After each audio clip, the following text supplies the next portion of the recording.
in the picture too? I hope so. Excellent. Hi, Mom.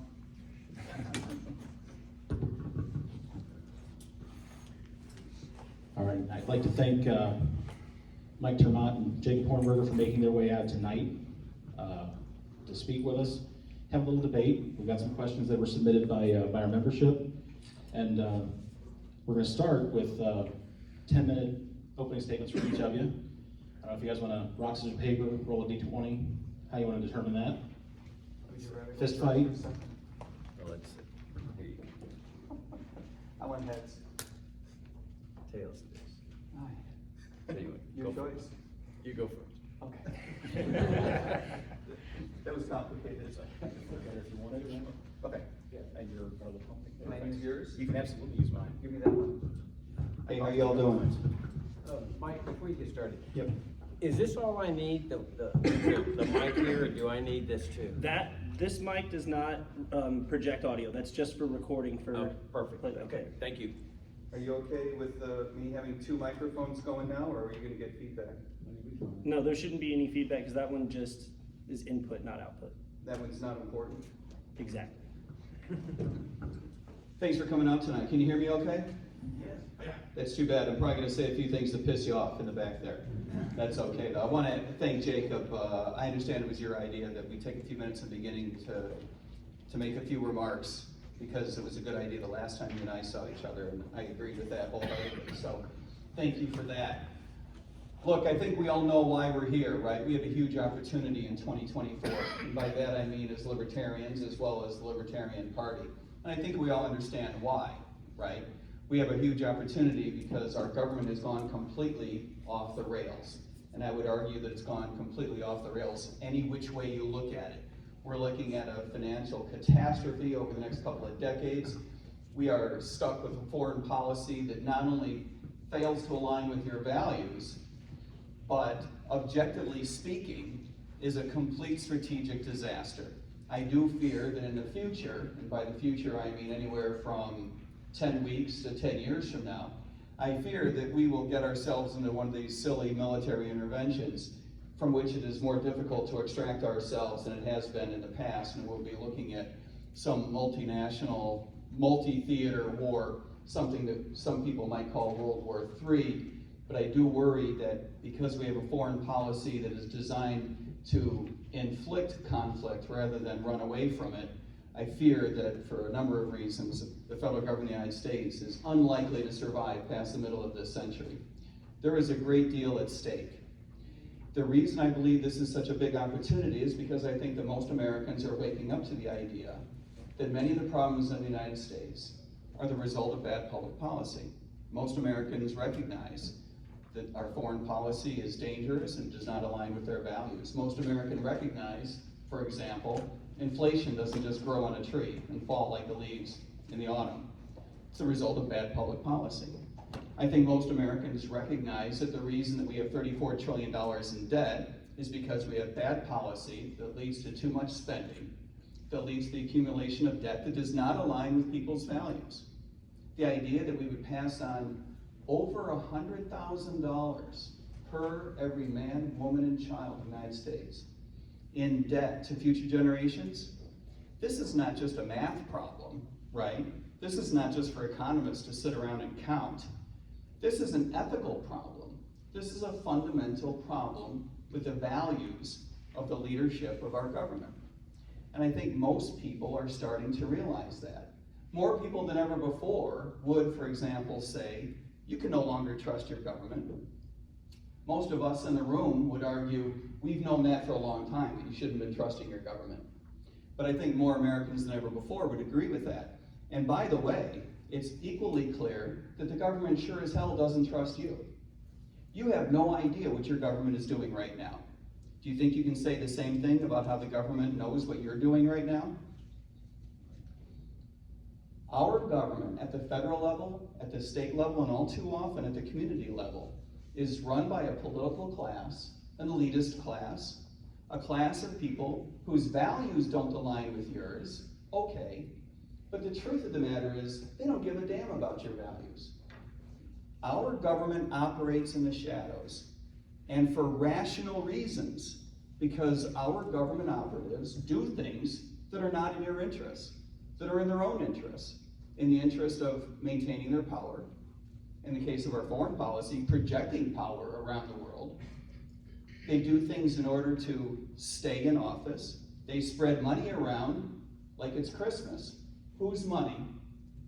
Your money. It turns out to be true that the federal government of the United States took money from each one of you, each one of us, and from lots of your neighbors, including people in this country least able to afford it, sent it to a laboratory in China, run through 2 layers of unknown multinational shell corporations for the purposes of developing a virus that leaked. Let's hope it's by mistake, right? That leaked by mistake, I'm sure. And then they decided to lie to you about it. They decided that you didn't know, and you didn't need to know everything I just told you. They chose to lie to you about its origin, its effects, the nature of the development of the vaccines, the research on the vaccines. They chose to lie to you about what to do about it regarding masks, regarding the economy. Everything that I just told you should have been disclosed to anyone considering taking a vaccine. Think of all the things you would have liked to have known before making that decision, right? We were all making that decision by the seat of our pants because we were in the dark. It turns out that the government, your government, the federal government of the United States, took money from each one of you and from your neighbors, and again, from people in this country least able to afford it. Pooled it up with a lot of other money, sent it through 2 layers of unknown multinational corporations. Same story so far, right? Sent it to a contractor in, of all places, Denmark, and used it to blow up a pipeline at the bottom of the Baltic Sea, and decided that you didn't need to know about that. And they lied to you about that. And as it turns out, by the way, a generation ago, we would have called that an act of war against the people of Germany, which is a weird thing, even though the reason our government did it was because they were angry with Russia. It turns out that it tripped the nation of Germany into a recession, something your government doesn't like to talk about, CNN doesn't like to talk about it, government economists don't want you to know about it. This is not an economics problem. This is a values problem. This is an ethics problem. This is a problem of you having a federal government that is not aligned with your principles. This is not merely an opportunity for us in 2024. This is an obligation. If you're waiting for a Republican politician or a Democratic politician to lead the charge back toward a constitution of the limited powers, I think you're waiting for something that's not going to happen. And I wish that were not the case, right? Don't we all wish there were some terrific libertarian-minded Democrat or Republican out there to lead the charge? Don't giggle. We would love it, wouldn't we? It's not going to happen. We are all that's left. We are the philosophical descendants of the people that wrote the Declaration of Independence, that put together the Constitution, that created the federal government of the United States for only one legitimate purpose, let's be clear, to protect our civil liberties. Those days seem gone. If it's not us, who? It is absolutely an obligation for us to get this right. For us to get this right in this political cycle, and I do believe that we can get this right. I do believe that we can disrupt the way American politics works. We have to do a couple of things significantly differently from how we have done things in the past. And that's the reason I'm in a race. Number one, we have to run in a very principles-forward platform. As some of you may know, I'm running on a platform called the Gold New Deal. You can all read about it at goldnewdeal.org, which I encourage you to do so. It's a collection of some of the most transformational ideas. I believe this is the right thing to do, both from a branding point of view, to brand our party. Having run for Congress a couple years ago, I can tell you that the value of the Libertarian Party brand is approximately 0. Some would say it's negative. That hurts. There are those who say you get more votes as an independent than you could as a libertarian. I lay that at the feet of past presidential campaigns for not branding our party the way that we know that it should be. And this is why we need to run a completely differentiated platform of clear, crisp libertarian principles. The other thing that we need to do differently is to run a very professional campaign, a very credible campaign. Anyone who's seen our social media, my websites, the stuff we do in print, the stuff we do in person, we work very hard at maintaining our credibility. I believe this is doubly important because we are running with such a transformational platform. It's even harder to back that up if you're running on the edge. It's the reason why we have a team of 18 people on our staff already that are professionals. We pay them, not a lot. We're almost ready for the general election, but not quite ready. It's the reason we work so hard at preserving our credibility. It's why we lean so hard into my own personal background in public policy and public service. I was a professional economist for a couple of decades. I taught economics at 3 different universities. I worked for the White House as an economist for a couple of years. I had my own business, educating financial services executives. I spent almost a decade in Washington as a professional advocate for deregulation, increased competition, freer markets. As a second career in public service, I spent 11.5 years on the road in Broward County as a police officer until a couple of years ago, from age 49 to 60, all as a registered libertarian. You'll learn a lot. If you weren't a professional economist before you became a cop, being a cop will turn you into an economist because you see the effects of bad public policy up close and personal. It's the reason I spend so much time talking about the need to fundamentally reform how we manage police officers, how we manage police agencies, the changes that we need to make in schooling, ending the war on drugs, changing housing policy, zoning policy, welfare policy. All of this contributes to trashing our communities, families, individuals who can least able to stand up to the force of the federal government. We have the world's most oppressive criminal justice system, and it has to change. For these reasons, I'm in the campaign. 5 minutes to 5 seconds. We're out. Super. Well, I'll wrap up. You're going to want to hear from Jacob. He's got a lot of great ideas as well. I appreciate the chance to speak with you all. Look forward to answering your questions. I think we have plenty of time, right? So ask whatever you want. One rule, no more boring questions, right? Weird questions only. How's that for a rule? All right, thanks a lot.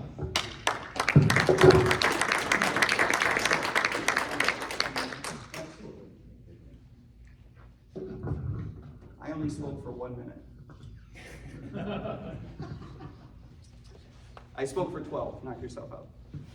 Thank you all very much. I'm Jacob Hornberger, a Libertarian candidate for president, and thank you for hosting us, and thank you for Mike for coming and doing this.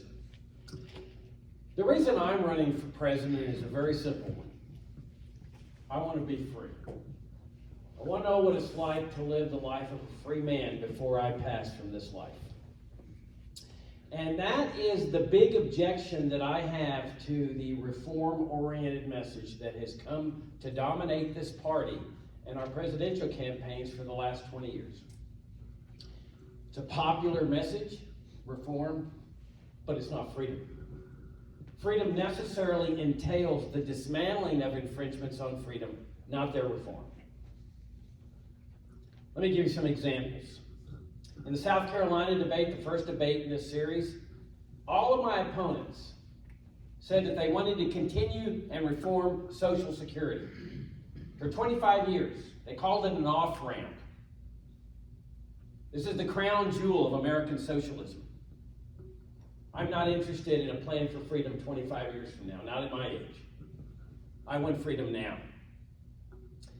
And they've said ever since that debate that if we achieve freedom now through the dismantling of this socialist program, along with Medicare and Medicaid, that there'll be people dying in the streets.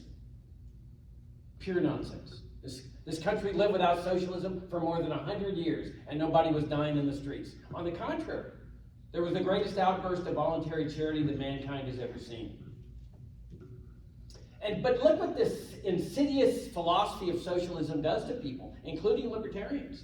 It causes us to convince ourselves that we are expressing compassion when we advocate the continuation of a socialist program that is based on the initiation of force through the coercive apparatus of the Internal Revenue Service. That's not compassion. Compassion is what comes out of the willing heart of the individual. Children and grandchildren helping parents and grandparents on a voluntary basis. The churches of America are filled with faith-filled people that are always ready to help out others in need. It is incumbent on us in this party to lead America to the restoration of freedom and trust in freedom and voluntary charity. School vouchers, popular policy prescription here in this party. The LNC even sends out fundraising letters advocating vouchers. It's nothing more than a socialist reform measure that was imported from the Republican Party.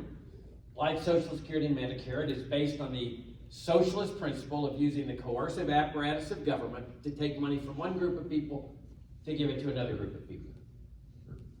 There's some people even in this race, presidential race, they want libertarians to take over the school boards of America. And they even have said they're going to use their presidential campaigns to advance that idea in order to show Americans that libertarians are better at running socialist institutions than Democrats and Republicans. That's not freedom. Freedom is the separation of school and state, and that is the only case we should be making to the American people. Getting government entirely out of education, the way our ancestors got government out of religion. The immigration control system along the border. It is based on the core principle of central planning, of socialism, which Ludwig von Mises pointed out will always bring planned chaos, which is what we've had on the border for 80 plus years. I've seen it. I lived there for more than 30 years on the border. I lived under that system. Death, suffering, highway checkpoints, warrantless searches, a Berlin Wall, now concertina wire to cut people up, and a massive police state that I was victimized under when I was in high school. This is not freedom. And yet, there's a lot of people in this party that favor this system, including all of my opponents in this race, in one form or another. At the far end, that they are on the Trump DeSantis wing, they want to seal the border, militarize the border. At the other wing, they're the Biden wing that says, well, we want government to control this peaceful movements of people, but we want the government to be nicer and let in more immigrants. And the operative word is let. When you hear the word let, you're not talking freedom. For 30 years, I've been maintaining, including in my book, the case for free trade and open immigration. And as this party has been holding for more than 50 years, there is one solution to this immigration morass. There is no other solution. That one solution is the free movements of goods, services, and people across borders. There is no other solution. Open borders. Now, my other big objection to this reform message is that it can't garner votes. Okay. That's a problem for a political party. And you already see that the objectives changing among my opponents. Now they're saying, well, I can bring in more membership. Well, but we're not a membership organization. We're not the Kiwanis or the Rotary. We're a political party. Our job is to lead America to freedom. That's number one. And number two, garner votes. Our presidential candidate 3 years gets 1%. There are now 2 Wall Street Journal polls that are already telling us the result for 2024. 1%, both of them. And we got a brand new poll just a couple of weeks ago from California State University that says that 1% has now dropped to 0%. It actually has 0 next to the LP presidential candidate. Because there's no constituency out there that will vote for this message. The popular conception of this party is, oh, we just haven't gotten our message out. Nonsense. We've been running this message for 20 years. Everybody knows what we stand for. And they reject it. 99% are rejecting it. They're saying, we don't care how dissatisfied we are with Biden and Trump, we are not voting for you. And I'm with them. I'm with the 99%. I reject this message too. I have for at least 20 years, or 30 years when I started serving 3 terms on the platform committee. It's not a message of freedom. It's a message of reform. And 1% or 0% doesn't cut it for me. I'm in this because I want to be free. And you can't get freedom at 1%. The only way you're going to get freedom is to get into a big breakout like 10 to 15% of the vote. And now freedom is in play. Is that possible? Absolutely. I've been contending since the day one of this campaign. It's entirely possible, but there's only one way to achieve that kind of breakout. And that's to run a campaign that is based 100%, no exceptions, on true, genuine libertarian principles. 100%. Open borders entirely. Abolish Social Security and Medicare and all socialism immediately. Legalize all drugs, not just marijuana. Dismantle the national security state. Separate healthcare in the state, education in the state, money in the state, economy in the state, and make that case to the American people.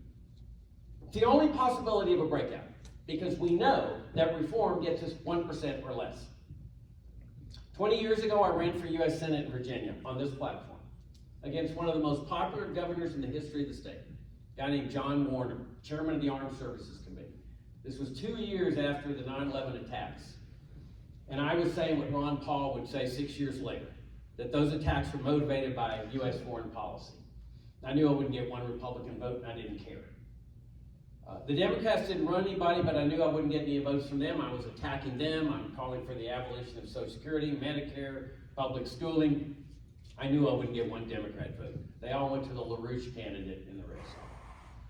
Nonetheless, I made this principal case, and I got 7% of the statewide vote. 106,000 people voted for this message, and this is what I've been saying to the party. There is a constituency out there that will vote for our package of principles. They may not join our party, they may not be here tonight, but they will vote for our package of principles, but they will not vote for reform, as we see with the standard 1% or 0%. Now, I want to outline to you what I would do as a presidential candidate of this party, as a practical level. Because it's counterintuitive. It's totally different from what the party's accustomed to. The party's accustomed to targeting Republicans for votes. I mean, that's the whole voucher thing. That's the watering down of the platform, abolishing the planks. They call for the abolition of the CIA, the most evil agency in the history of this country. The plank calling for the abolition of the FBI. It's all trying to get votes from the Republicans. The party of Ron Paul. You hear that all the time. This is the party of Ron Paul, especially from one of the candidates in this race. It is not the party of Ron Paul. I mean, nobody can match me on admiration for Ron Paul. But Ron ran as a Republican when he got that big surge of votes. And the fantasy has been both voters are going to cross party lines and they're going to come and vote for us. It's never going to happen. Never in a million years. We have to find our own group of passionate voters like Trump does, like Kennedy does. We got to find our own. And this is what I propose. This is how I would run this race. Totally counterintuitive to anything this party's ever run. Right now along the border there are embers burning. People hate what's going on. I know this. They hate the Border Patrol. Pockets of people all along the border, as well as America. They're horrified with the concertina wire and the death, the refugee camps, the detention centers, the separating of parents and children and so forth. Go in right. There's a window of opportunity after the nomination where the press interviews us. I would immediately target the Hispanic press with the open borders concept. It would stun them, absolutely stun them. My gosh, there's a candidate, and I know this because when I ran 3 years ago in North Carolina, I went into an Hispanic newspaper and I introduced myself, and they looked kind of indifferent, and I said, "What do you stand for?" And I said, "Open the borders, abolish the Border Patrol, Immigration Service, everything." And the lady says, "Stay right here." She went and got her editor, and the editor came out. I told her the same thing, and they said, "Can you come back for a full-fledged interview?" And I did for an hour and a half in Spanish, because I'm fluent in Spanish. Then, what is it? 1 minute. Well, okay, we start a revolution there. We fan that flame. Then that wildfire goes into the black community. Blacks have to feel sympathy what's going on because of this racist war on drugs. Every black in America knows that this is a racist government program in terms of sentencing. From there, the wildfire spreads to the 50% of people who don't vote. There's a reason they don't vote. If we get that wildfire going, spreading among these three sectors, now we're looking at a 10 to 15% breakout. And now my freedom is in play, because you don't know what's gonna happen at that point at 10 to 15%. I say this time around, let's give the American people something they're not expecting. A campaign of pure principle for the party of principle. Thank you very much.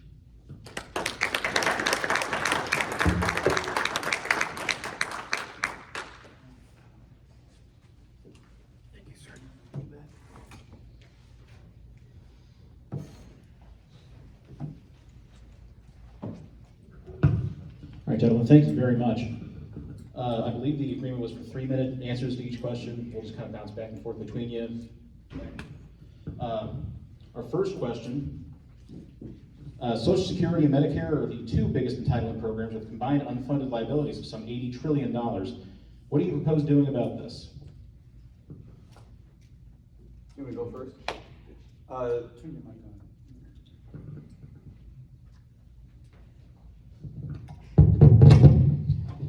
Jacob is right. Social Security, we have to bring to a close, and as quickly as humanly possible. I think that we see things slightly differently about how to go about that. To my mind, we have been screwing people using the Social Security program, the Social Security system, for what, going on 90 years now, right? We have to tell people who are in the system now that we are not going to rip you off twice, right? If you have paid into the system already, we will pay you out. But we need to stop right now bringing new people into the system right now. The idea of recruiting young people, and we don't just recruit them, we bring them in forcibly, right? The idea of bringing people forcibly into a Social Security system that promises them that they are going to lose relative to what they would have made. This microphone's cutting in and out, isn't it? Relative to what they would have made had they invested the money on their own, it's going to cost them hundreds of thousands of dollars over the course of their lifetime. This is not just a math problem, that's an ethics problem, right? That is evil stuff, which is why I believe that among all the other things that need to be said in this campaign, it needs to be said that prolonging a program like Social Security is evil. And for this reason, I believe that we need to pay out the people that have paid in already, stop bringing new people into the system, and bring it to a close. Thanks a lot. From the very beginning, when this program was enacted during the Franklin Roosevelt administration, it has been established that it is not a retirement program. Never was. It's a straight welfare state program. Now, they were very clever in enacting an additional tax, the FICA tax, to make it look like, oh, you were paying into the system, and that's the common phrase, paying into the system. Nobody pays into the system. Nobody ever has paid into the system. They just pay taxes. They didn't need a FICA tax. They could have just raised income taxes, because all the taxes go into one fund and they're spent.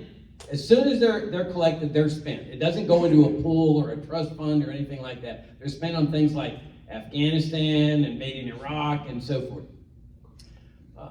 So the question is, what do we do? And since the very beginning of this campaign, when we were at the South Carolina debate, Mike has emphasized that this is an evil program. I think he's the only one on the stage, in addition to me, that says it's an evil program. It is evil.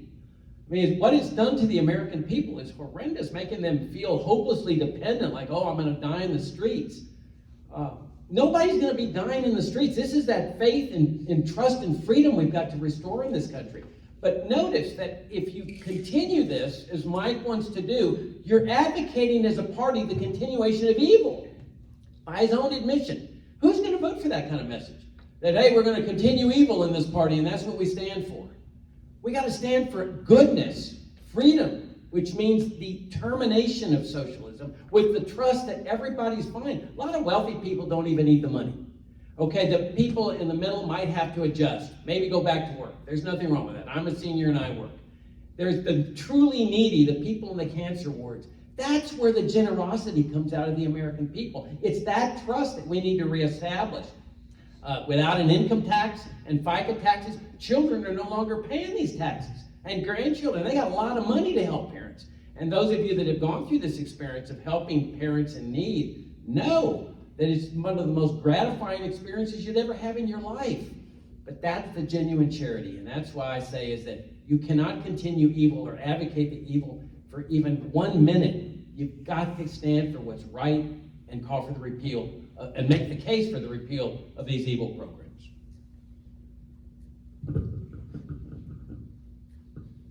All right, thank you. Next question. Do you believe that trade wars, sanctions, and embargoes are an important tool in the federal government's foreign policy? Please explain. Let me go first. Sure. You know, we live under a veritable killing machine.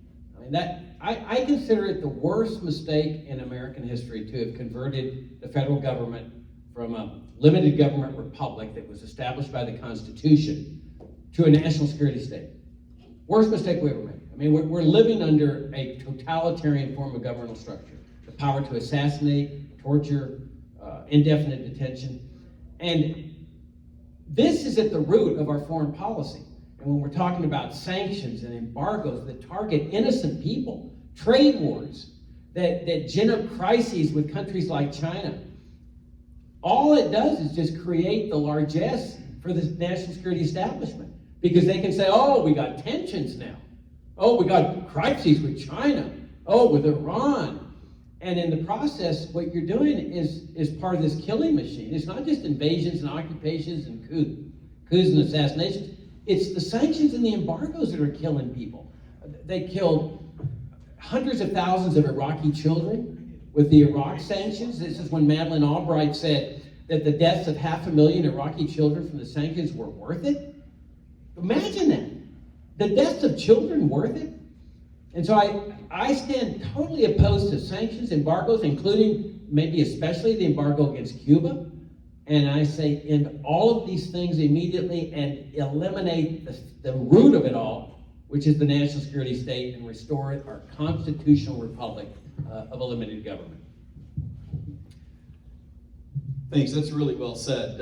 Jacob's exactly right, is we need to get rid of the security state, starting with the CIA. By the way, I do think that you should vote for me for president, but I think you should buy Jacob's book about the JFK assassination. It's really fascinating stuff. If any of you out there are too lazy to read books, like sometimes, sometimes we all are, right? There's a very fun interview on my social media with Jacob when we go through some of this stuff. It's really good stuff. And it really makes the point, by the way, this isn't just about JFK, right? It's about a bigger picture. There's nothing bigger than killing an American president. I don't mean it like that. But it is a bigger picture. This is an organization that has gone off the rails from its inception. It never should have been created. And now it is completely out of control and has been. I agree. We need to end sanctions. They don't work. They're counterproductive. Cuba is a good place to start. The sanctions against the Russian people are just that. They're against the Russian people. Their President Putin doesn't seem to give a damn about sanctions against his economy. His economy is absolutely trash. Now he's lying to the public about statistics on the economy. The Russian economy is in the tank and has not made one dent in his aspirations for projecting his military power. The idea that we're going to project sanctions against Iran or China and get them to do what it is that we want them to do, look, however you might feel about it ethically, right? And of all the strange things I'll say today, let this be the strangest. Set aside just for 10 seconds the fact that we have an ethical problem. Put your ethics aside just for a moment. Objectively speaking, sanctions and trade wars don't work. They don't get done what it is the American federal government is trying to accomplish. And for that, we have two reasons to end this dopey regime. Can I respond briefly? I want to say this is the second time where, darn it, I'm having to compliment this guy for his courage and heroism.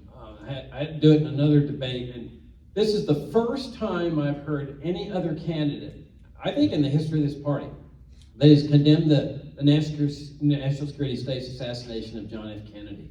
I mean, I have written books, and to me, it is incumbent on this party to condemn this. This is the assassination of a U.S. president, and his welfare warfare status, gun-grabbing Bobby Kennedy is, at least he shows the courage of doing that. And I think it would be great to have a presidential candidate for the Libertarian Party that joins with him, that goes after Donald Trump and Joe Biden both for following CIA orders to keep their incriminating record secret. And if Mike wins this nomination, I have no doubts that he'd be doing the same thing I'd be doing in that respect. So, What's that, reading your book?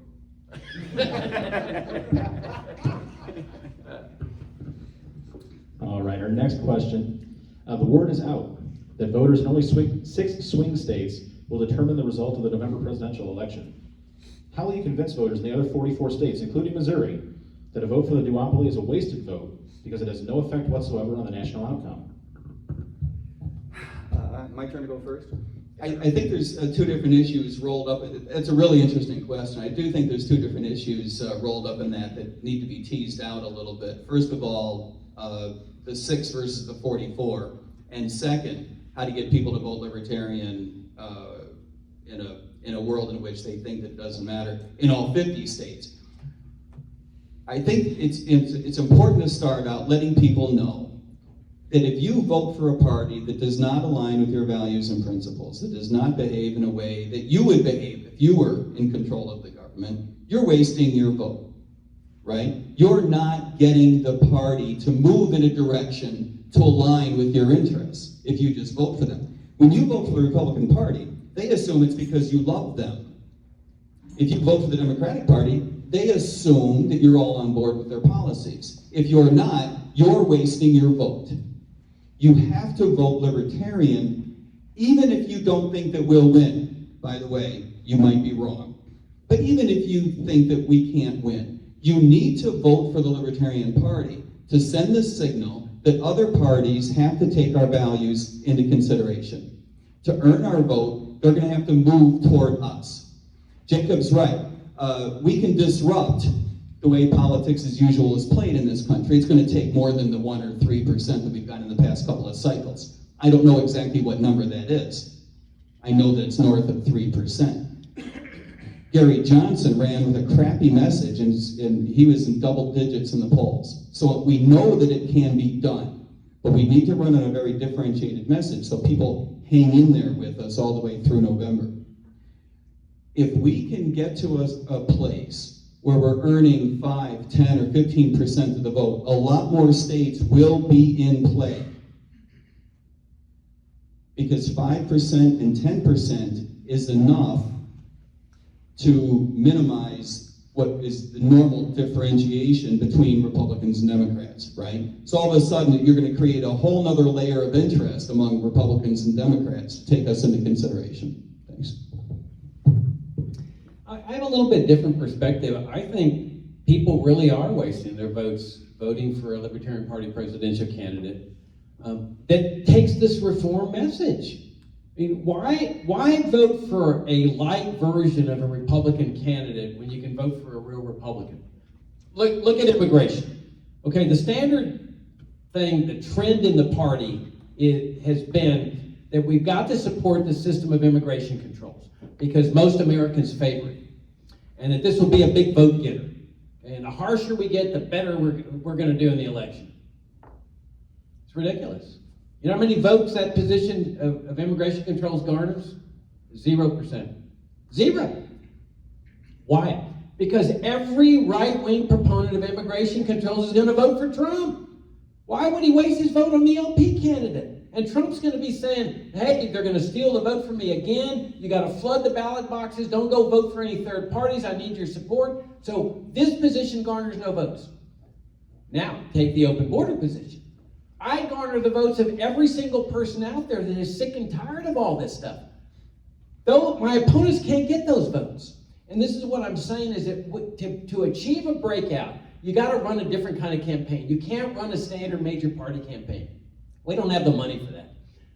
We run a guerrilla campaign. And for example, when I got that 7% in Virginia, it didn't just happen. I went and targeted blacks in Virginia. I got the endorsement. I went in and met one of the most prominent black ministers in the country. He got elected to the African American Hall of Fame. He was John O. Peterson, pastor of the Alfred Street Baptist Church in Alexandria. He didn't know me from Adam. I sat with him for an hour and a half and I said, Pastor Peterson, this is what I stand for. And I gave him everything, just like I've said here today. Legalize all drugs, get rid of the welfare state, etc. At the end of this, he says, Mr. Hornberger, I'm going to endorse your candidacy. And I want you to take this letter of endorsement to every black minister in the state. And I did. And I have no doubts that a large portion of my votes came from blacks because of this drug war primarily. You can talk to the people in North Carolina. In that state, we campaigned among the poorest black neighborhood in Wilmington. At my behest, I said, let's do an experiment. Let's not go into the upper middle class conservative sections of Raleigh or Charlotte. Let's go into the black neighborhood, the poorest black neighborhood in Wilmington. Talk to anybody that with us, and it was unbelievable, the response. Blacks were coming up to us in public housing projects. They heard we were in the neighborhood. We want to know more. One guy came up and said, Mr. Hornberger, not only am I going to vote for you, but I'm going to get all my friends to vote for you. This is the kind of guerrilla campaign we got to run. Word of mouth. We're not going to buy advertising. We need that word of mouth from Hispanic to Hispanic, black to black. People who don't vote. Gold mine for us. 50% of people don't vote. That's a gold mine. That's the kind of campaign I think we ought to run. All right, our next question. Argentina's new president, Javier Milei, is the first libertarian world leader ever elected. Who do you consider to be North America's most important elected libertarian currently in office?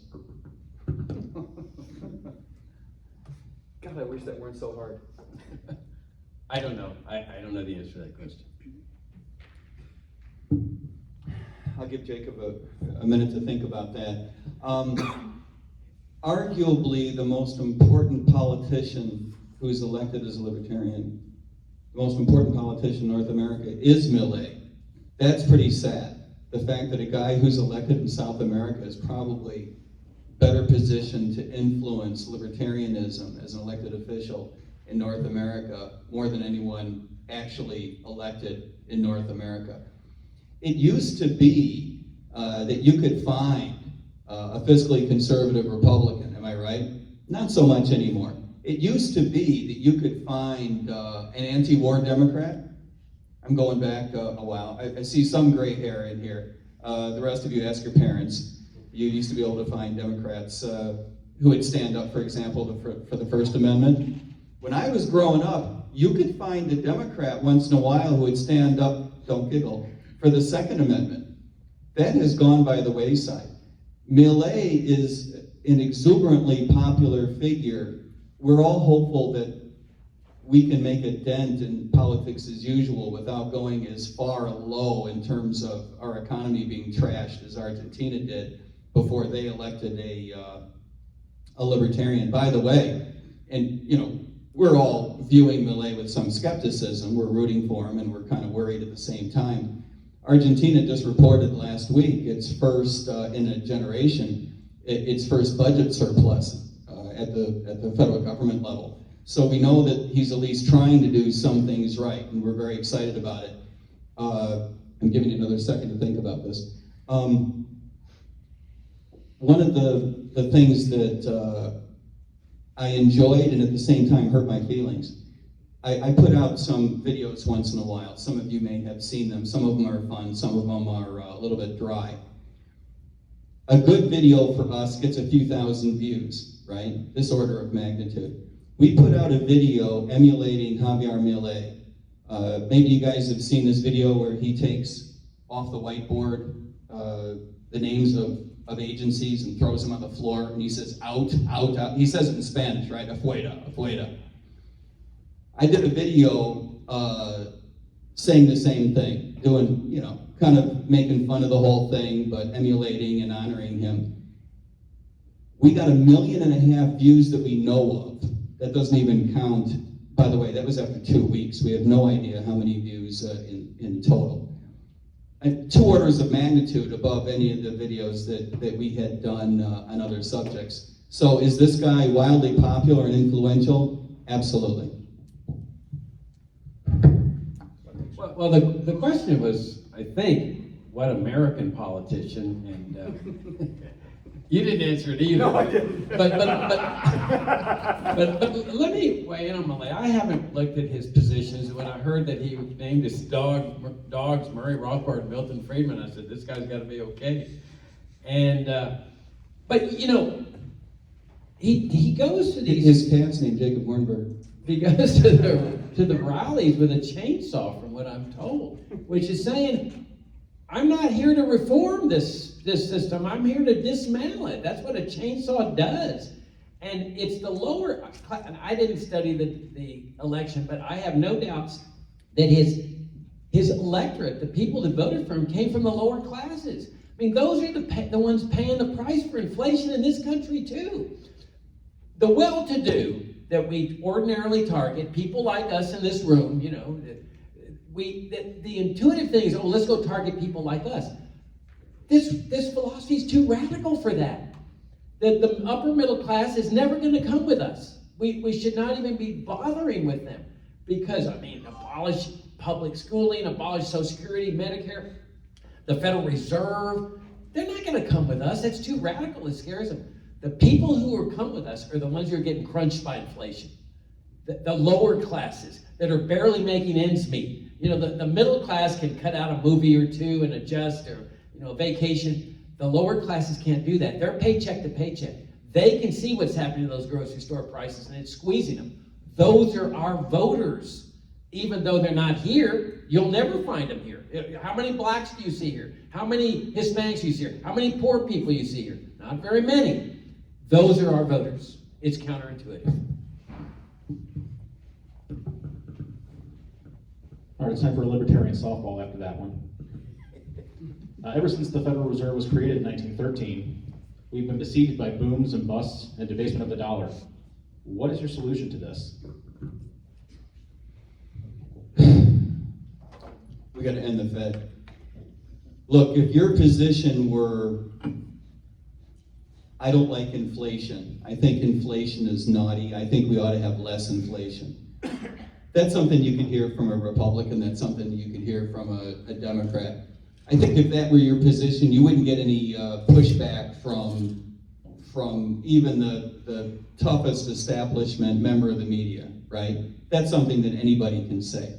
Whereas, if your position is, as it is ours, Republican leaders have come and gone, Democratic leaders have come and gone. The Federal Reserve System persists. It persists without being able to lean against the boom-bust cycle, which was ostensibly the reason it's in business. It has not protected the value of our currency. It targets 2% inflation instead of 0. It can't even maintain 2%, right? 7% last year. We're looking at 3 and 4% this year. 7% 2 years ago. Absolutely out of control. For this reason, we need to end the Federal Reserve System completely. We need fundamental change. We have to change the system. I advocate for replacing the Fed with a rules-based system, not a discretionary system. As you all may know, and I think Americans would be disgusted if they were to focus on this, the way we conduct monetary policy in the United States today is every 6 weeks, we lock 18 people up in a room, ask them what mood they're in. Does that strike you as a good idea for setting policy about anything, much less the world's only reserve currency? If this is your position, as it is ours, you better be able to back that up. And that's why we lean real hard into my own public service background, my background in public policy, my background in financial services, having worked for the White House, having taught economics. It's important that we maintain credibility because we're out there with the most transformational ideas. Thanks. In determining the direction of our country, I think it's important to go back to first principles. And we know that there were some bad founding principles of this country, slavery, tariffs, women's rights, but there were some good founding principles, and one of those was sound money. I mean, we had the soundest money system in history, a gold coin, silver coin standard. That was the official money. It wasn't paper money backed by gold, like they say. It was gold coins and silver coins. That was the official money, and it was one of the major factors in the tremendous rise in the standard of living of the American people, especially in the latter part of the 19th century. Along comes Franklin Roosevelt after the Federal Reserve was established in 1913, and this guy just nationalizes gold, makes it illegal, makes it a felony offense, and they actually prosecuted people for possessing what had been the official money for more than 100 years. And then he makes paper money the official money, no constitutional amendment whatsoever. And ever since, we've had these booms and busts, And then you look at the trend line, it's the debasement of the dollar is just downward sloping, decade after decade after decade. What we have to do is restore a system of sound money. This, to me, is one of the most popular positions we could ever take in this party. Like I said, people that are suffering from inflation. Do I advocate a return to the gold standard? No. I want what Hayek called the denationalization of money, the separation of money and the state entirely. Let the free market decide the medium of exchange. The free market produces the best of everything. And this is the big difference I have with Mike, that he wants this rules-based system, which is clearly better than what we got, where there'll just be a fixed rate of inflation each year, and there'll be no discretion. I want the market to make these determinations. The market produces the best of everything, a total separation of money and the state.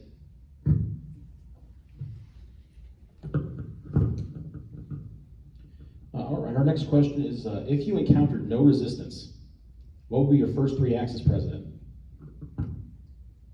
My first. Or you first, I can't remember. No, I must go first, that's right, because I finished. Number one, pardon all nonviolent offenders in the federal system. You can do that with resistance or without resistance, irrelevant.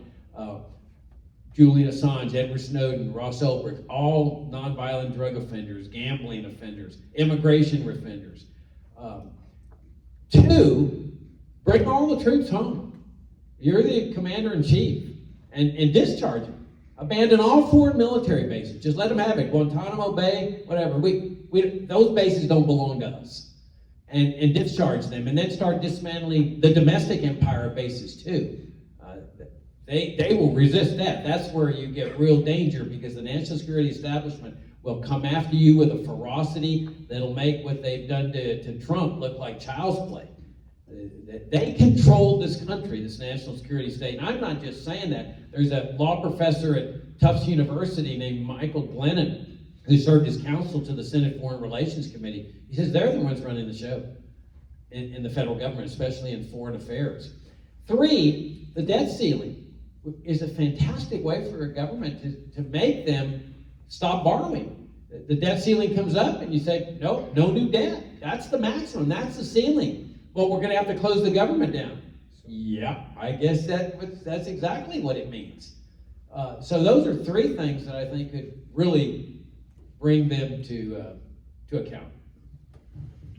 That's actually a terrific list. The reason that you want to be able to use the debt ceiling to hold congressional feet to the fire is because what we're looking for is leverage to make the government stop spending money. So a libertarian-minded White House can do a great deal to slow down the rate at which money is spent, but too much of our entitlement programs have held up in court against what any particular White House would want to do.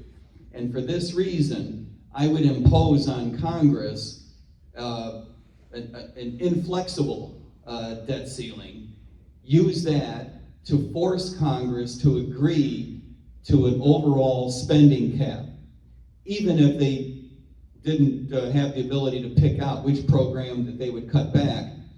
We would force them to agree to a spending cap in total, so that as the government tried to spend more money, every program would get cut back evenly. This would ease the political burden on the silly people on Capitol Hill. And I do believe that the root of all evil is the rate at which government spends money, so that's very important. Jacob also said something real important about bringing the troops home. Absolutely. The first week of a libertarian administration has got to start out with informing foreign heads of state that there's going to be a new foreign policy in play.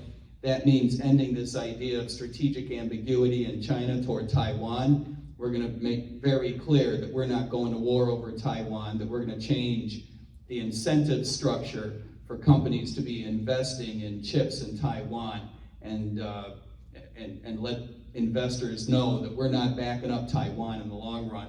If you're making investments in chip manufacturing in Taiwan because you think the Defense Department of the United States is going to back you up come hell or high water, it's time for you to consider making an investment someplace like St. Louis, because that is a place that we would be backing up come hell or high water, not Taiwan. We've also got to let the European heads of state know that NATO may or may not have been a bad idea 70 years ago, but it's certainly not any longer in the United States' interest to keep that going.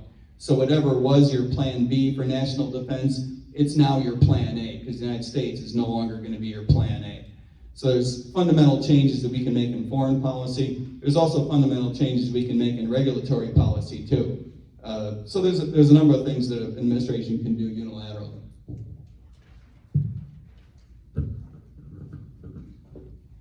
Let's say that somehow you get enough electoral college votes to cover the spread between Biden and Trump. If they're willing to listen to you, how would you advise those electors to vote? Libertarian. I suspect what you mean is, which one would we find less repugnant between Biden and Trump? Is that what you mean? Is that where this is going? Yeah, I believe that's the thrust of the question. I believe that it is. Boy, I absolutely could not answer that. I think that we have to die on the altar of trying to swing votes toward the Libertarian Party. I don't believe that there's enough of a difference. There are differences between the Democratic Party and the Republican Party. That is true. I'm not silly enough to say there are no differences at all. But look, the difference between them has become much, much less important than the difference between them collectively and us. Us as a party, us as a philosophy, us as a movement. And for this reason, I believe that we cannot just position ourselves as brokers. This idea has come up in a variety of forms, especially recently, that we should be positioning our national campaign as one to broker a difference between those parties. I don't believe that's the right strategy. Yeah, I completely agree with Mike. I mean, I don't see any difference fundamentally between a Democrat and a Republican. To me, they're one and the same. It's one party. As far as I'm concerned, it's one party divided into two wings, the Democrats and the Republicans. It's sort of like the NFL, okay, divided into two conferences, but it's one league. And this is one party, and they play musical chairs. That, you know, sometimes the Democrats are in charge, sometimes the Republicans are in charge. But if you look at their fundamental principles, they're alike. They all believe in immigration controls. They believe in Social Security, Medicare, Medicaid, the welfare state. They believe in the warfare state. They believe in drug laws. They believe in immigration controls. They believe in the regulated, managed economy. They believe in foreign interventionism.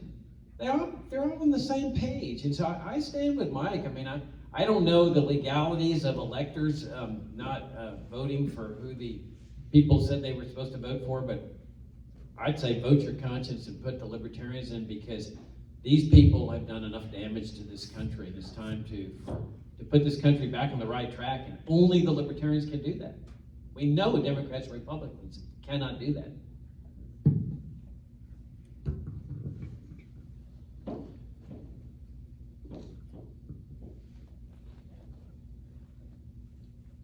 First past the post voting tends toward a binary outcome. Do either of you have a preference for an alternative voting system that would alleviate this problem? Inside the LP? Inside the LP or outside the LP, either way. No, I don't have any suggestions on that. There are reasons that argue for ranked choice inside the LP. I think that we take care of most of those problems by a variety of rounds of voting, which is a wicked pain. Anyone been through it? You all going to national? Been through this before? It takes a while. You have to go through several rounds of voting. That's not completely different. That's sort of a prolonged format. It's not exactly the same thing. It's sort of a prolonged ranked choice voting format.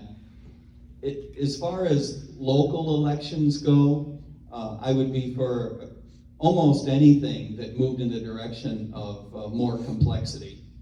Not for the sake of complexity, but for the sake of giving people the opportunity to put down Libertarian as your first choice, knowing that if there is that feeling in the back of your mind that you're wasting your vote and you need to pick between a Republican and a Democrat, you can always, put your second favorite party in second place. And I think this would free up a lot of people to vote for a libertarian.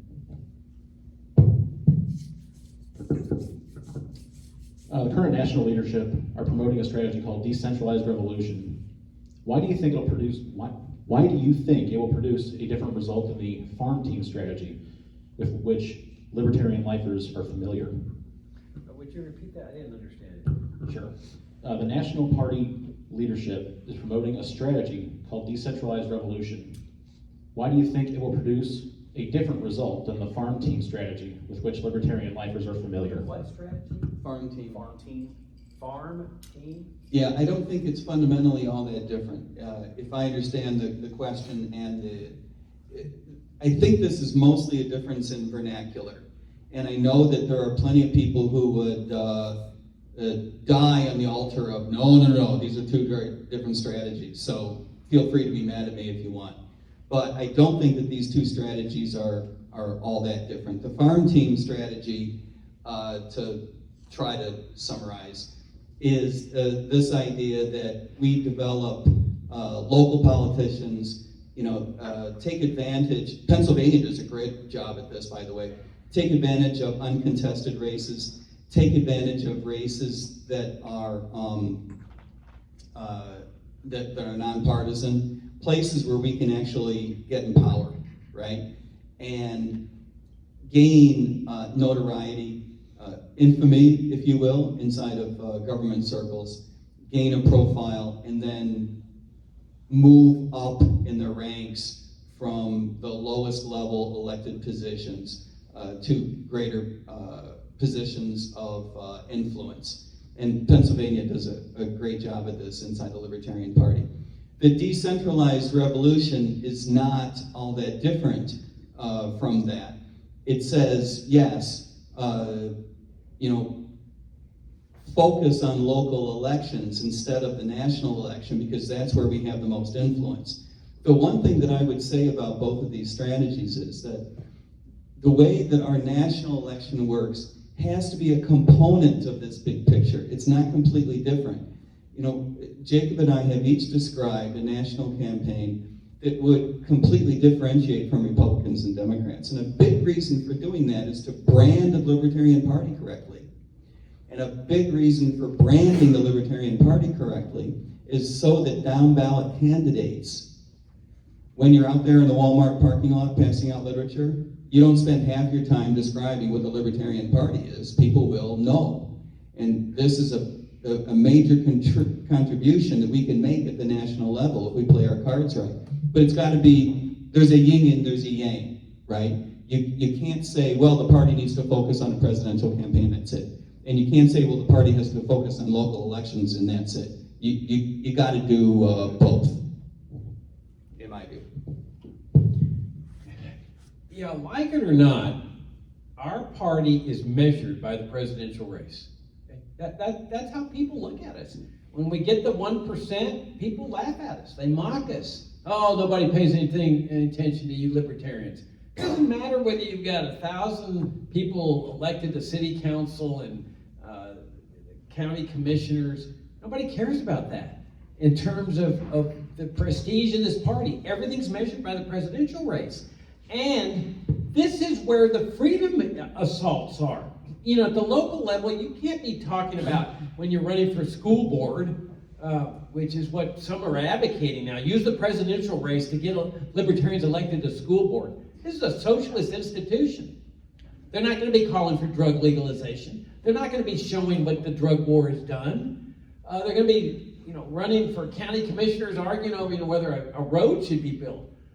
We need to concentrate on this race every 4 years. This is how we're going to achieve our freedom. I told you, I'm in this because I want to be free, and I'm serious about that. I do not want to pass from this life without doing everything I can to live the life of a free person. That means addressing these issues that we're addressing right here: monetary policy, foreign policy, domestic policy, out-of-control spending, debt, inflation. Those things are not addressed in local races. So I I think it's great that people run for these races, that's fine, but not at the expense of this presidential race. The reason that the parties in this, not this party, but some parties in this party, the state parties, do not take this race seriously is because we're at the standard 1%. So they treat it as a joke, but it can't be treated as a joke. This is the most important race for the Libertarian Party. It's how we're going to achieve freedom, by achieving this breakout of 10 to 15%. It's the only way we can achieve freedom, is leading America to freedom, and that's the role of this party.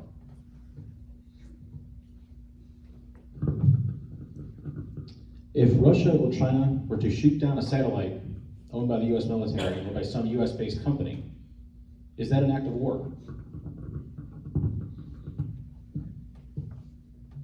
Well, technically, yes, but I can't imagine that anybody would want to go to war over such a thing. I mean, we're talking about the annihilation of mankind in a war with Russia or China. And this is another one of my real beefs with the national security establishment form of governmental structure. They lead to this kind of hostility, where somebody makes a mistake and shoots down a satellite or whatever, or fires a missile over Poland, and all of a sudden you're looking at the prospects of all-out nuclear war.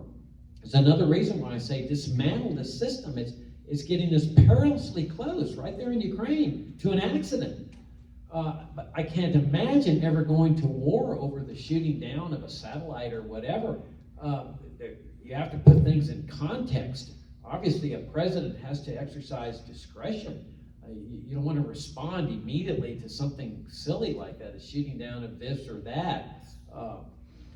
The guy that really understood this was John Kennedy. And Kennedy was your welfare state statist. I mean, there's no question about it. But when it came to understanding the Russians and the enemy, that the Chinese are what are considered the enemy, he understood the importance of putting yourself in the shoes of your adversary and try to understand his perspective. So when they put the missiles there in Cuba, he says, let me try to understand why they're doing that. Oh, well, maybe it's because we've got missiles in Turkey pointed at them. Hey, we don't like it. Maybe they don't like it too. And so when incidents happen like this, I think it's incumbent on a president to exercise real sound judgment and put things in context and try to diffuse things rather than to immediately go off the handle and let things escalate to something where mankind is not going to be very happy about it. That's well said.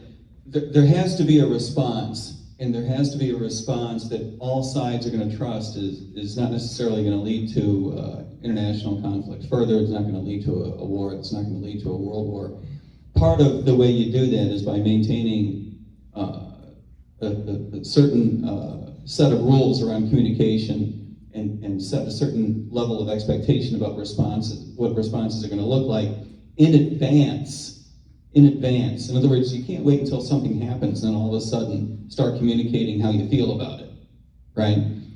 I think it's a big mistake that our communication with Russia stinks as bad as it does. I think it's a real shame. I think it's malpractice that our communication with the Iranian regime stinks as bad as it does. And I would say that about the People's Republic of China.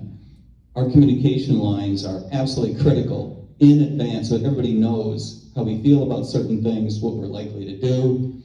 And having been a cop for 11 years, this is a bit of an attenuated example, but work with me here. One of the reasons why people don't like being pulled over by police officers in communities where there's no trust between the community and police officers is because you don't know how that's going to go, right? People in low crime areas who have good relationships with their police departments don't mind as much getting pulled over by a cop because you have a certain set of expectations. No one really believes with a good police department. No one really believes that that's going to go south and your life is going to be in danger because you were doing 53 and a 35. But there are communities in this country in which that's a very real concern. Hopefully the idea that you're going to end up shot over it is an exaggeration, but it is the It is the lack of understanding exactly what's going to happen that creates the fear and that leads to exaggerated responses.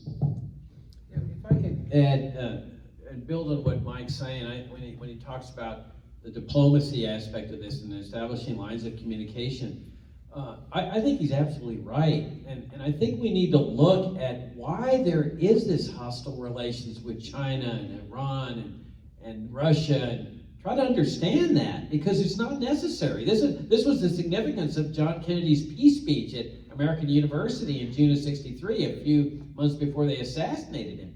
He said, look, we can make friends with Russia and the communist world. We don't need to have this Cold War, this hostile relations. He even proposed a joint trip to the moon. If you look at Iran, we destroyed their democracy in 1953, or I shouldn't say we, the CIA did, the national security establishment, with a coup there that ousted their democratically elected prime minister. And so I think by understanding this, we open these lines of diplomacy that Mike's talking about, but more important, we establish this aura of harmony in the world rather than hostility that the national security state has a vested interest in engendering. Gentlemen, I want to thank you for coming tonight and answering our questions. I'm going to turn the mic over to you, turn the stand here over to you for 10-minute closing remarks if you'd like. Sure. Any other questions? It feels like it went by real fast. LaDonna? So, there is a movement called the National Popular Vote Compact, where the states can vote their electoral college votes based on the national popular vote. And so far, I'm not sure how many states are signed on, but they don't need a whole lot more to sign on before that's going to be the requirement for all the states. And so the electoral college kind of goes out the. So do either of you support or don't like that idea? What's your thoughts about that? There are pluses and minuses, right? As though that need to be said. But to sort of level set, everybody likes the idea that all of a sudden your vote in California would matter. And I don't know if it. I don't know if it matters or not, but. Oh, I'm sorry. Can you hear me okay? This is a better microphone, actually. No wonder your answers were so good. You had a good.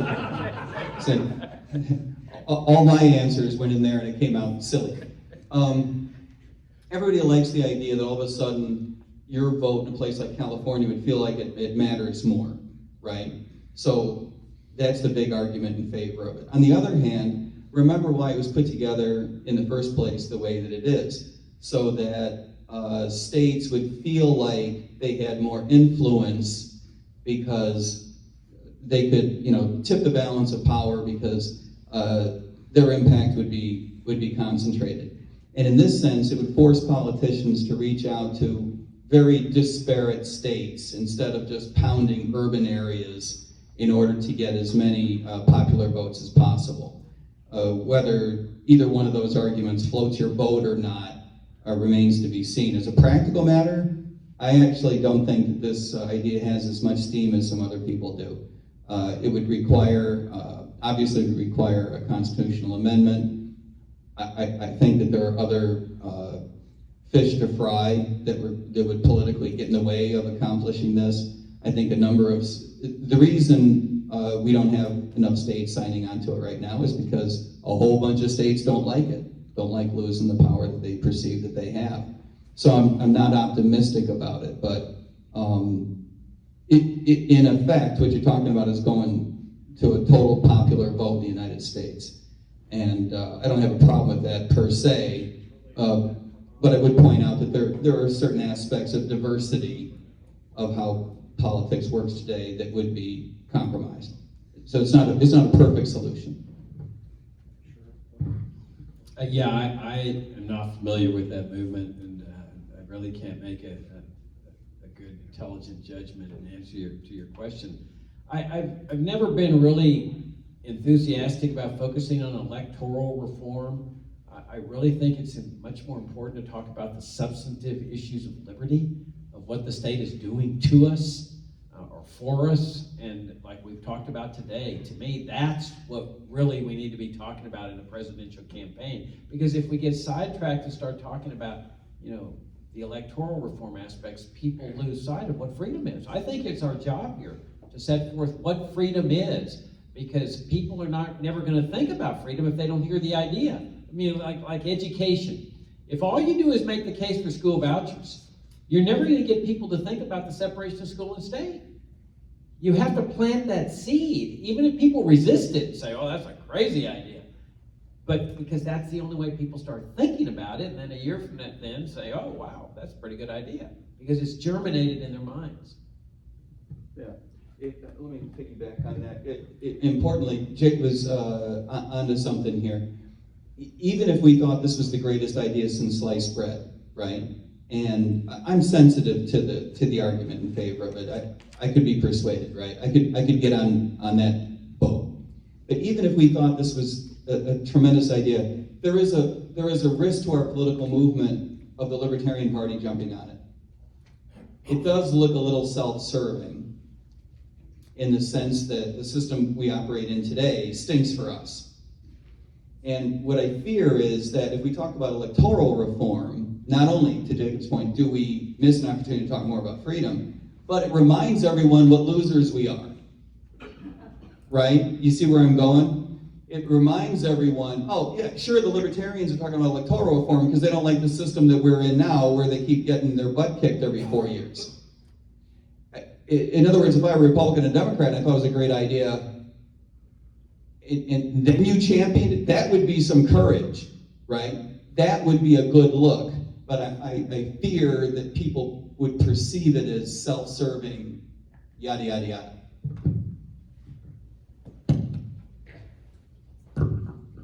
Did anybody else have any other questions? Yes. Weird questions only? Well, weird questions, I've got one. Excellent. I remember you saying something about Gary Johnson's message not being the greatest. Yeah. And one of the areas I think that he kind of balked on was when people asked him, okay, should you bake that cake even if it's against your ideals? Yeah. How do you reconcile? Because at some point, the public's going to ask you about this, sooner or later, like it or not. How do you reconcile freedom of association with the interstate commerce clause of the Constitution, especially considering the Givens versus Ogden Supreme Court case? How do you reconcile the two? Sure. It's none of the government's business how I associate with anybody or what I say to anybody. I think that's where we got to start out. Fundamentally. First Amendment trumps all this silliness about the federal government of the United States deciding that interstate commerce means I can regulate anything I want, wherever I want, because every market in the United States, every market in the world has something to do with every other market, blah, blah, blah, blah, blah. It's kind of like, we were in a debate the other day, and someone said, if someone mentions your name, you get an extra 30 seconds, right? Remember this rule. And someone said, well, everybody says this, and all people believe in that. And I said, oh, I get 30 seconds. I'm people, I'm a person, so I get 30 seconds, right? As dopey as that is, it's a joke, right? As dopey as that is, that's what the Interstate Commerce Clause reminds me of when the United States government tries to use it, right? Anything affects the price of anything, and therefore I get to regulate whatever I want. Look, Gary had that wrong. Let's be candid about this, right? Gary had it wrong. Gary also is the one who said, if it's on the menu at the church, you got to serve it to everybody. Meaning, if you're offering wedding services, you got to provide those to everybody. Now, he corrected himself later on, but that's not a libertarian reaction inside of you, right? You've got to actually believe that it's not the government's business. Now, as we all know, but might as well take this opportunity to say, we all know this, so feel free to go to sleep. I'm going to say something you all know. The First Amendment only has teeth. The First Amendment only has meaning when someone says something stupid, right? When somebody says something offensive. If everybody in the United States only said things that everybody agrees with, the First Amendment would have no meaning, it would have no value. And so we have to take these opportunities when somebody does something that most of us consider repugnant. We have to take that as a teaching moment, as an opportunity to make our point, to make the principle, right? We need to look for people who refuse to make the cake, or refuse to provide a service, or refuse to play nice. We need to look for people who are assholes, right? And use that as an opportunity. We need to stand up for even the asshole, right? Because if you're only standing up for nice people, you're not standing up for anything really interesting. Let's be honest. That's just tyranny of the majority. That's not a principled response. I hope that makes some sense. Yeah, I agree with Mike that we have to just stand for what's right, regardless of what the courts are holding. I see this a little bit different. I don't see it as a First Amendment issue. And this is where Johnson just goes, even with his correction, didn't get it right. This is a property rights issue. That if you take, for example, a person's home, which we consider his castle, he can discriminate against anybody he wants. And the courts don't get involved in that. If you don't want to let Jews or Catholics or Muslims or Hispanics or blacks into your house, there's nothing the government can do about that. They can't force you to let people into your house on the basis that you don't have a right to discriminate, because you do have a right to discriminate, which is a flip side of saying you have a right of freedom of association. You can associate with whoever you want. It's the same with a private business. This is a privately owned business.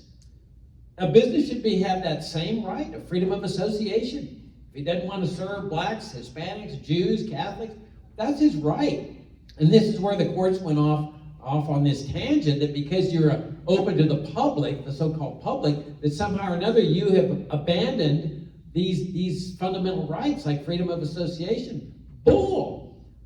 There's absolutely no reason for that at all. And so what we do is, when people have a right to discriminate, then we use social ostracism. We use boycotts to nudge them in the right behavior rather than the law. Much better way to nudge people in the right direction, especially when they're losing market share, and that bigot isn't bringing home money to his wife who wants a brand new Lexus. Why aren't you bringing money home? Well, because I'm discriminating against blacks or Jews or whatever. Well, maybe you ought to stop doing that then.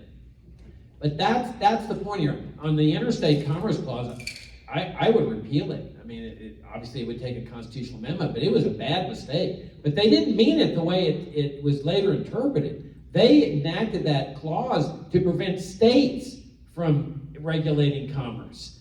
And unfortunately, the government ended up using the Interstate Commerce Clause, the federal government, as a way to regulate commerce, including, in Wickard versus Filbert, what a farmer produces on his own farm, because he was impacting interstate commerce. So that's my position on the matter. Yeah. Kind of building off of what you guys just said, what do you think about the use of the 10th Amendment for nullification of federal actions? Absolutely. I'll go first. The flagship of my platform, we call the Gold New Deal, is the idea of developing a new relationship between us and the federal government. That's where I believe that we need to start out. We need to give states a constitutional vehicle for opting out of federal supremacy and opting into unilateral nullification, meaning an ability to resolve conflict between state law and federal law in state court, right? Alternatively, and I don't know if Jacob if I can get a chuckle out of him or a wince, but I would love to pass the 10th Amendment over again and say, this time we mean it, right? I'm not sure that would fly, but you get my attitude on the matter. Yeah, I am on a totally different wavelength here. I love the 14th Amendment. I mean, the 14th Amendment, to me, was a tremendous advantage. With the 10th Amendment, without the 14th Amendment, with the Bill of Rights, the states were empowered to do anything. They could force people to go to church, and some of them did, because the Bill of Rights, the First Amendment, applied only to the federal government. And so the states can have their own tyrannical system unless the power is restricted in the Constitution, like gold and silver coins. But you take this New Mexico governor recently, where she just issues an executive decree on gun control, where she just says, I forget exactly what her decree was, but it was making illegal concealed carry or something in public places or whatever. I mean, just total tyranny. And I love the fact. Now, the nullifiers would say she can nullify any ruling of a federal judge. I love the fact that the gun rights people could go into federal court and under the 14th Amendment, which incorporates the Second Amendment, say, declare what she has done unconstitutional, and that's what a federal judge did. The nullifiers would say, no, she gets to control that. She gets to nullify it. No, I say the 14th Amendment gives us 2 bites at the apple, not only with respect to the first, the Bill of Rights, but also applying it to the states. And the other thing that I'm totally opposed to this notion of dismantling the state governments, the federal governments. You see this, I've been in this movement for a long time now, and the anarchy versus limited government debate is fun. I was engaging in it 30 years ago when I went to work for the Foundation for Economic Education. The first thing I did was organize a debate for limited government versus anarchy.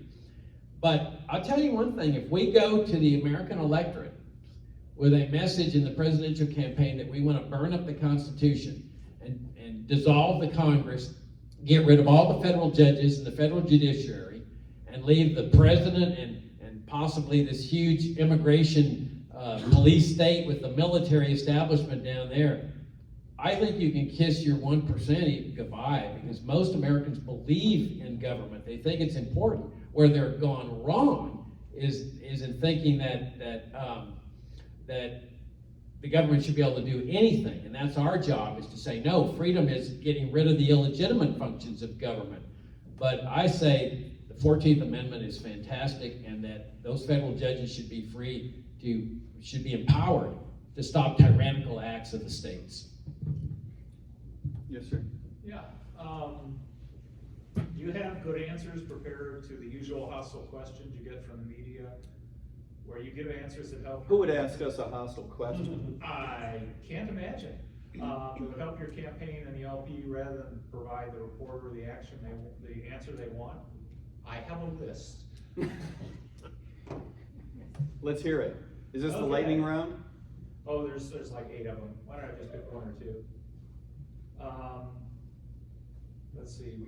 Both of you already addressed the wasted vote thing. Do you really think you can win? Yeah. Really?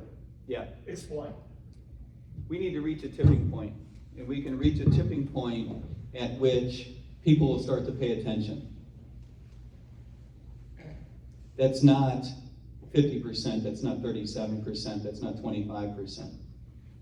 There is a percentage beyond which you can get, and you can get attention.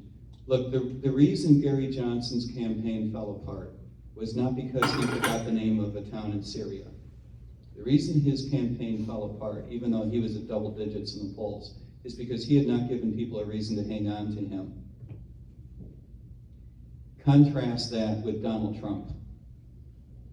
And don't mishear me, I was in New York in the 80s. I have a long history of reasons to recognize this guy is dishonest and is a fool, and not someone that should be taken seriously on a personal level. Obviously, as a political matter, he's deadly serious. Donald Trump once famously said, "They say I could shoot someone on Fifth Avenue without losing a great deal of support." Let me assert, unilaterally, that shooting someone on Fifth Avenue is worse than forgetting the name of his city in Syria. Let's just make that assertion. Donald Trump does things worse than what Gary Johnson did every week, right? He forfeits more credibility every day than Gary did in his entire campaign. But Gary had not given people a reason to hang on to him the way that Donald Trump did. Donald Trump, say what you will, people know why they love him, they know why they hate him, and if he makes some silly mistake, they'll hang on to him. This is where Jacob is absolutely correct. We need to run an extremely principled platform to differentiate us from the other parties, to give people a way to find us and hang on to us, we can disrupt American politics as usual. Yeah, I think it's important to, I mean, I welcome any hostile questions from people. I mean, I think if you can competently defend your position, you should welcome these things. Like, you know, Mr. Hornberger, you want to abolish these social welfare programs? Doesn't that mean people dying in the streets? What about the poor? Exactly. Why do you hate the poor? I welcome those. I mean, we should welcome them because it gives us the opportunity to explain what we're doing. But I think it's also important to keep our feet on the ground and you know, not go off on fantasies and oh yeah, we can get elected. I think we can move the needle in this country, and I am convinced we can break into that 10 to 15% category. And at that point, anything's in play. Freedom's in play. That's what I want. That's my objective here. I want that free society, and if we can push Democrats and Republicans to bring us that free society, I'm happy with that. My beef with Johnson, though, it goes much further than Mike's. What we did was we took a Republican who was running for the Republican nomination. He came into the Libertarian Party, and we redefined libertarianism. And we said all his Republican positions are now libertarian. School vouchers, Social Security privatization, health savings accounts, reform the military, reform foreign interventionism. And that became the message that I'm complaining about, this reform-oriented Republican-like message. That, to me, is the real crime here. Because our principles are our greatest asset. When I saw Johnson, I didn't keep track of his campaign carefully, but I saw him in the debate for U.S. Senate as a Libertarian candidate. And they asked, how do you feel about bringing military pork back into the state? And he says, oh, that's our job as a U.S. Senator. And from what I can tell, he got no pushback at all from the LNC, from any party officials or anything, because, I mean, that's now standard libertarianism. Oh, well, we got to support the military and bring jobs back to the state. And I'm sitting there just shaking my head saying, this is not what libertarianism is all about. He should be making the case for dismantling these military installations in New Mexico, his home state, of fighting against all this largesse, of calling for the dismantling of the national security state, instead of saying, oh yeah, as a senator, I'm going to be bringing pork home too. That to me is a very, very bad way to sell libertarianism, because it's not libertarianism. Yes, sir. Yes, sir. You did request a hostile question, right? I didn't. Weird question. He did. All right, weird and hostile. I've been a libertarian voter most of my life. I'm not a member of the party. I speak with some frustration of other libertarian voters, of whom Johnson got 4%, the peak total ever in the history of the party. Yeah. The last successful third party in the United States was the Republican Party. It took them 6 years from foundation to electing Lincoln. The Libertarian Party's been at it for 50 years. It has to be doing something wrong. What do you think it's doing wrong? Because your top vote getter was the moderate. Berglund was your extremist. I was around for him. He ran the most purist campaign I've ever seen, and the totals tanked. What do you think's wrong with the party after 50 years? It's what I've said. The abandonment of our genuine principles. If Berglund was making the principal case, that's what we should have stuck with. That is who we are. We are libertarians. We are not Republican lights. And the vote totals, they're nice, but what matters is that we be true to ourselves, that we go in there and be who we are. We are libertarians, like it or not. Somehow or another, life has selected us out to achieve this breakthrough. I think we're kind of all born as libertarians, and we just discover this later on in life. But I think the biggest mistake was going off in this Republican direction. You point to Johnson's 4%, or I thought it was more 3%, but 3.9. okay, he got 1% before that, and then there was 1% before that. Harry Brown got 0.03%. I think that when Johnson gets the 4%, it's an outlier. And the variable is well. That's what's kind of interesting. And so was well the factor in this that brought in some voters? But if that's the cost of getting votes, it's not worth it. that we've got to be out there advocating libertarianism. And I believe that if we had stuck with the principles over 50 years and we're running the kind of campaigns I'm advocating, we would be achieving this breakout. Just a brief rebuttal. Clark was the top vote getter prior to Johnson. All right, That 1%, that was against Reagan in 80. Berglund tanked that total. Yeah. Look at the numbers. Berglund tanked. But it doesn't matter. If Berglund is advocating a principled message, that's what matters here is what I'm saying. But this is the beginning stages of the Libertarian Party. You have to expect low vote totals when you start a party. It's just natural. But you grow over time. You get an allegiance from people. And if we had stayed on that trajectory of maintaining the devotion to principles, I contend we would be a major factor at this point. The other thing I think that needs to be said is that politicians and even political parties are not leaders. It's not our job to come up with ideas that everyone agrees with, right? It is up to us to stand on our principles and to let Americans find us. Now, we're going to work our asses off in terms of outreach. We're going to work our asses off in terms of getting our message out, right? But the way you do that is to run a completely differentiated message based on your particular principles. Hell or high water, come what may. The reason it'll be successful this time, instead of 4 cycles ago and longer, because the last 3 cycles we didn't do that. The reason it'll be more successful this time is because there's going to be more protest vote. There's going to be more people who are sick and tired of Donald Trump personally, of the Republican Party generally.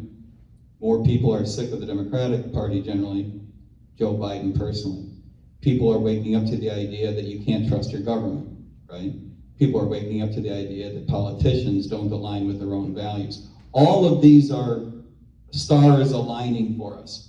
I would argue, and I think that Jacob would agree, that if we had, and this is what he said, if we had pursued a very principled platform the past several cycles, we would have been doing better. I think that's absolutely correct. 3 cycles ago, a little bit. 2 cycles ago, quite a bit. Last cycle, wow, what a missed opportunity. This cycle, an even greater opportunity. If we plant that flag in the ground hard and raise that flag high, people will find us. And remember, we're not trying to get 50% of the population to vote for us. We're not even trying to get 37%, which is all it would take to win a 3-person race. We are looking for 5, 10, 15%, enough to actually disrupt American politics. So, let me be clear. The party, what it did wrong the past 50 years was not run a Berglund-type campaign all the time. That's what I'm hearing. It is. I'm not real familiar with what Berglund's positions were. I understand that he ran a very principled campaign, but I'm almost certain that he had a plan to save Social Security. No, he had no such plan. Well, if you're saying that Berglund ran a totally 100% principled campaign, then yes, that is exactly what this party should have been doing the rest of the way. And then building on that, you see what Berglund's like the pioneer. I mean, he's over there establishing the basis for the party with that message. And then the rest of the people comes along after that is building on that base. You can't expect him to have come out with a 10 to 15% deal. He runs what, 76? No, he ran in 84. 84. He is down from Clark by 75%. Yeah. And what I'm saying, Paul brought it back in 88. He was the second highest vote total until you get to Johnson. true, but Clark was also presenting a reform message like income taxation and so forth. Oh yeah, absolutely. Clark's the moderate. There's no doubt. Yeah. I understand your position. That's all I want. I don't want to argue with you. Okay. Truly. I just want to clarify where you think the mistakes have been made. 50 years is a lot of time to wander in the wilderness. Absolutely. Even for Moses. Absolutely it is. And how do you get out of this wilderness is the Correct. How do question. you get out? But, yeah. Not all of those years were 2024. agreed. There's a Trump-Hillary effect that clearly helped Johnson. That's a fact. True, but not all of those years were Americans were ready for the Libertarian Party. This year they are, and I would argue that 3 years ago they were too, and we missed it 4 years ago they were too, and we missed a big opportunity. But the opportunity that we had 4 years ago, there was nothing like it. The opportunity that we have now is even bigger. Let me add on to that. If it's vote totals you want, you can make Robert Kennedy Jr. the nominee. Rent the party to him. And boy, you get, let's say, 20% of the vote, and man, Libertarian Party, hey, we got 20% of the vote, you'd be the laughing stock of the nation. Because they know you just rented your party to get vote totals. Our job is to lead America to freedom. And by running a campaign based on Republican principles or liberal Democrat principles, Robert Kennedy Jr. is not going to get America to freedom. Secondarily, our job is to get votes, but not at the expense of what our primary job is, and that's to lead America to freedom. I would agree with you. I have some concerns about Kennedy, even though I will probably vote for him this time. So that's one libertarian vote you got to earn. But my concern with Kennedy is the same as yours. You should not offer him a nomination until it is crystal clear to the Libertarian Party that this is a small government advocate, and he has yet to make that clear, in my opinion. If you could pressure him to do that, you would serve your country beyond anything you've done to this point, in my opinion. Robert Kennedy. Put you on the map. Robert Kennedy is a big government welfare warfare statist, gun-grabbing liberal Democrat. If he were made the nominee of this party would see its demise because it will have sold its soul for a mess of pottage and a pile of votes. Damn, that's true. All right. Closing statements, 10 minutes apiece. Sound good to you guys? 10 minutes. Can you do it? Is that too short for you? I can wrap in 2. Thank you. I mentioned earlier, well, thank you, first of all. Thank you all very much for sitting through all this, and thank you for coming, and thank you for hosting the two of us. Very, very appreciative as part of a pre-convention event. When you're feeling out of sorts as a personal level, sometimes it's good to kind of just stop and take stock of yourself and see how you got where you are and do some meditation and see how you get your life back in order again. And I think the same thing applies to a nation. And, like I indicated earlier, we've had some good founding principles of this nation. Sound money and no income tax and so forth. We had some bad ones, like slavery and tariffs and so forth.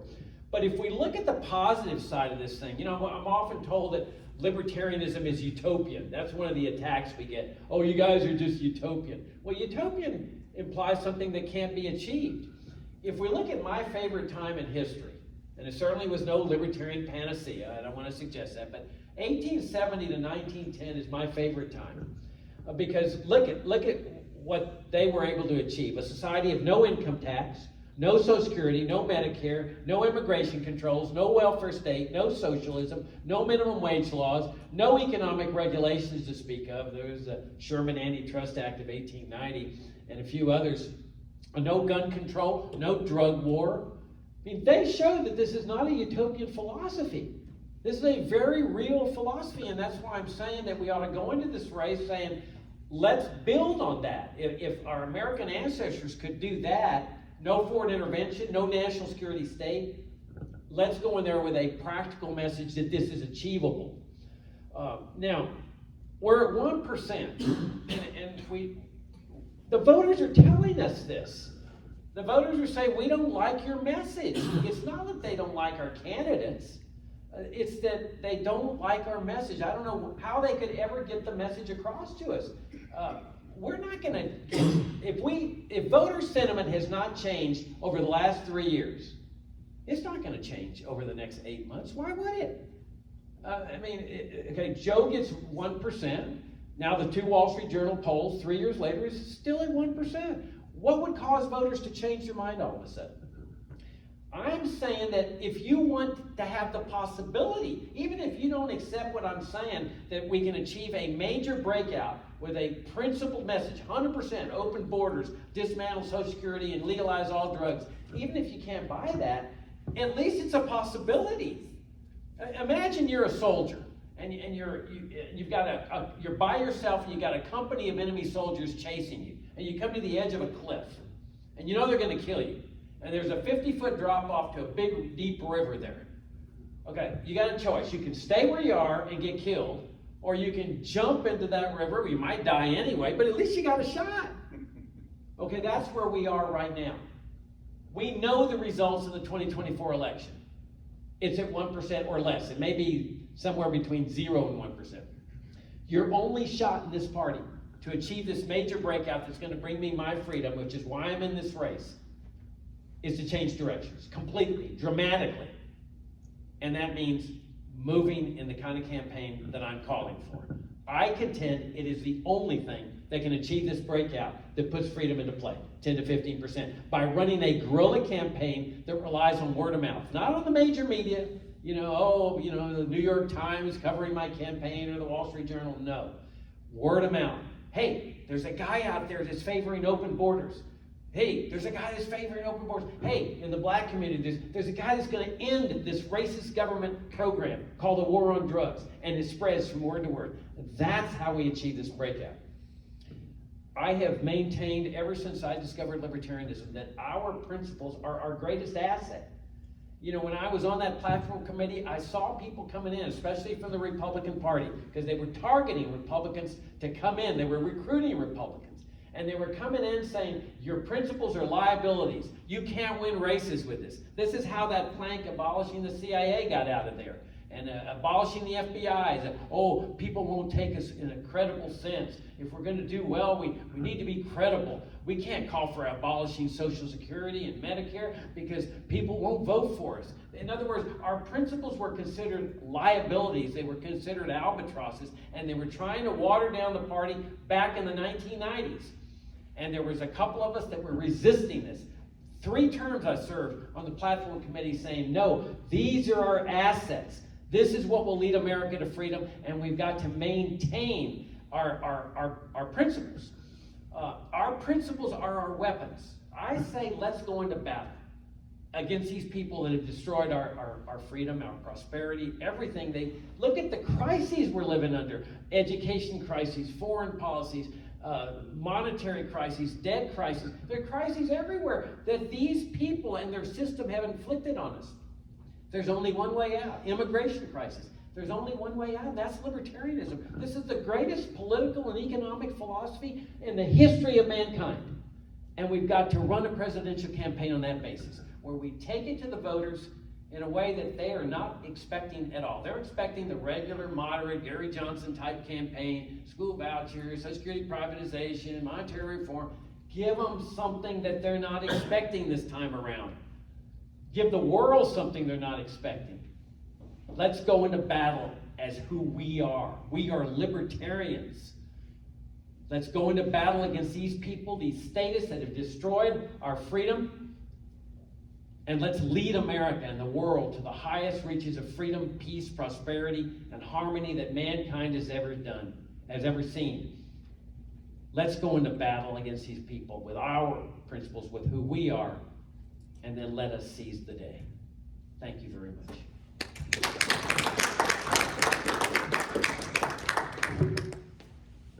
Damn, that's good stuff.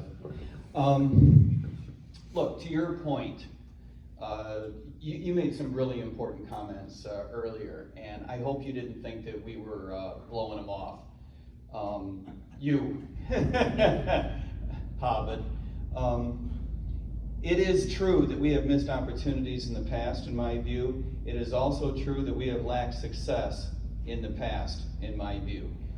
But Jacob is exactly right. Our principles are our assets and our weapons.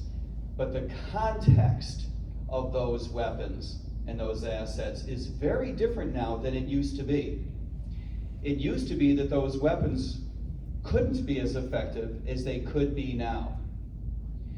consider what's really not credible anymore. It's not credible anymore to stand up for the defense posture, the military posture of the United States. Again, set ethics aside and just consider this as a strategic, objective matter. Are there examples out there that the American public would point to and say, those military interventions were a good idea? Sure, it cost us billions of dollars. Sure, it cost us thousands of lives. But you know what? It was a good idea anyway. I'm sorry, that bucket is empty. And in the case of Afghanistan and Iraq, it's not billions of dollars we're talking about. It's trillions. And it's not thousands of lives that we lost. It's over 1 million. These things do not align with your values, and to say that that's a good set of policies is no longer credible. We are the only party that not only aligns with Americans' values, but has policies that are credible. It's no longer credible to say we don't need to fundamentally throw out our entitlement welfare state. It's okay the way things are going. We have $34 trillion of debt. I'm sorry, that's not true. That's not credible anymore. $100,000 per person for every man, woman, and child in the United States is being passed on to the next generation in debt. You're okay with that? If you're a Republican or a Democrat and you say you're okay with that, you're not credible. You're the one who is out of touch with reality.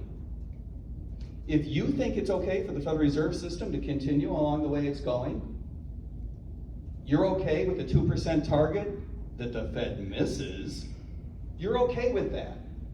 If you're a Republican or a Democrat and you're not standing up for fundamentally changing monetary policy, you're the one who's not credible. Don't come to me and say that we've got strange ideas. We've given the Federal Reserve over 100 years to try it, and it has proven. Set your ethics aside if you must. Just objectively speaking, it doesn't work. You're not credible if you stand up for that crap one day longer. This is the problem that I have with our campaign 4 years ago. Standing up and saying that the way our government was behaving in terms of shutting down our economy, requiring people to get vaccinated, lying to us about the research. In fairness, not all of that was known at the moment, but a cloak of secrecy was absolutely in place. To say that that was okay, I'm sorry, if you say that's okay, you're the one who's not credible. That's not just a missed opportunity, that's failing to deliver in our call of duty. Things are different this time, and it's up to us to do something about that. We can't wait for someone else to do something about that because everyone else out there is, wait for it, not credible. They don't have credible solutions, we do. Let me plug something real quick as long as we're standing here. I want you to check out our websites. Jacob, you got to plug your website too, I don't think you did. My website is MikeTermott.com. It's kind of hard to spell because there's 2 A's in Termott. But goldnewdeal.org, easier to spell. That's our platform. The websites go back and forth. But more interesting, we've got an AI bot, an artificial intelligence bot out there. We call it Lisa, Libertarian Intelligence System Application. Lisa is an AI bot trained to answer questions the way a libertarian would. It's in beta right now, meaning it's not perfect, but it's damn good and it's a lot of fun. So I encourage you to check it out. It's at libertarianintelligence.org, or you can go to Gold New Deal or MikeTermott.com and connect from there. Play with it, check it out, enjoy it. Let me know where you run into problems and you think it's not perfect, it needs to be improved. The idea here is to create a vehicle that we can use to reach out beyond the Libertarian Party to help people understand a little bit more about libertarianism. I hope that makes sense. So check it out. Thanks for your patience. Good to be with you. Thanks a lot.